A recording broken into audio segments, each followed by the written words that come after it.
ನಿನ್ನೆ 4 ಜನ ಸ್ನೇಹಿತರು ಬಂದು ಏರ್ಪೋರ್ಟ್ನಲ್ಲಿ ನನ್ನನ್ನು ರಿಸೀವ್ ಮಾಡಿಕೊಂಡು ಈ ರೀತಿ ಬರಬೇಕು ಅಂದು.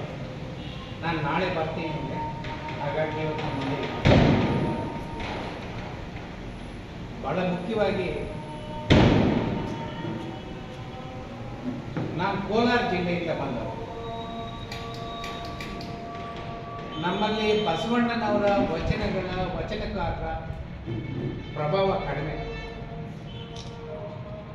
ಯಾಕೆಂದ್ರೆ ನಾವು ಇಲ್ಲಿಂದ ಆ ಕೊನೆಯಲ್ಲಿದ್ದೀವಿ ಕರ್ನಾಟಕದಲ್ಲಿ. ಆದರೆ ನಾನು ಕಾಲೇಜಿಗೆ ಬಂದಾಗ ಬಸವಣ್ಣ ಹೆಸರನ್ನು ಕೇಳಿ ಕೆಲವು ವಚನಗಳನ್ನು ಓದು. ಆಮೇಲೆ ಲಾಯರ್ ಆದಾಗ ಇನ್ನೊಂದಷ್ಟು ಕೇಳುವುದಕ್ಕೆ ಸಾಧ್ಯ. ಒಂದ್ಸಲ ಮೂಢನಂಬಿಕೆಗಳ ಬಗ್ಗೆ ಒಂದು ಜಡ್ಜ್ಮೆಂಟ್ ಬರೀಬೇಕು. ಆ ಮೂಢನಂಬಿಕೆಗಳ ಬಗ್ಗೆ ಜಡ್ಜ್ಮೆಂಟ್ ಬರೀಬೇಕಾದ್ರೆ ಇಡೀ ದೇಶದಲ್ಲಿ ಜಡ್ಜ್ಮೆಂಟ್ಗಳೇ ಇಲ್ಲ ಆ ವಿಚಾರಗಳ ಬಗ್ಗೆ.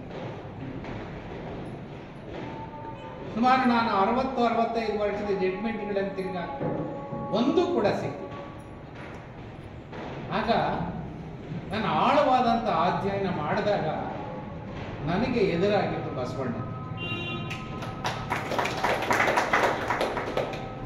ಆ ಬಸವಣ್ಣವರ ಓದ್ತಾ ವಚನಗಳನ್ನು ಓದ್ತಾ ನಾನು ಆವಾಗ ಒಂದು ತೀರ್ಮಾನಕ್ಕೆ ಬರೋದು, ನಂಬಿಕೆಗಳು ಬೇರೆ, ಮೂಢನಂಬಿಕೆಗಳು ಬೇರೆ. ಬಸವಾದಿ ಶರಣರು ನಂಬಿಕೆಗಳ ವಿರೋಧ ಆಗಿರಲಿಲ್ಲ, ಅವರು ಮೂಢನಂಬಿಕೆಗಳ ವಿರೋಧ ಆಗಿರಲಿಲ್ಲ. ಈ ಲೈನ್ ಅನ್ನ ನಾವು ಡ್ರಾ ಮಾಡಕ್ ಸಾಧ್ಯ. ಇವಲ್ಲಿ ಹಿಂದೂ ಧರ್ಮ ಇದೆ, ಇಸ್ಲಾಂ ಧರ್ಮ ಇದೆ, ಕ್ರೈಸ್ತ, ಸಿಖ್, ಪಾರ್ಸಿ, ಈ ಥರ ಅನೇಕ ಧರ್ಮಗಳಿವೆ. ಯಾರ್ಯಾರು ಯಾವ್ಯಾವ ಧರ್ಮನ ಇಷ್ಟಪಟ್ಟು ಅದನ್ನು ನಂಬಿ ಅದರಂತೆ ನಡ್ಕೊಂಡು ಅದನ್ನು ಪ್ರಚಾರ ಮಾಡೋದಕ್ಕೆ ಬಸವಾದಿ ಶರಣರ ವಿರೋಧ ಮಾಡಿ. ಆದರೆ ಅವ್ರು ಹೇಳಿದ್ದೇನು ಅಂತಂದ್ರೆ, ನನಗೆ ಎದುರಿಗೆ ಇರ್ತಕ್ಕಂಥ ಒಬ್ಬ ಮನುಷ್ಯನನ್ನ ಮಾನವನಾಗಿ ನೋಡು, ಆ ಮಾನವೀಯತೆ ಇಲ್ಲದೆ, ಆ ದಯೆ ಇಲ್ಲದೆ ಇರ್ತಕ್ಕಂಥದ್ದು ಅದು ಧರ್ಮ ಅಲ್ಲ.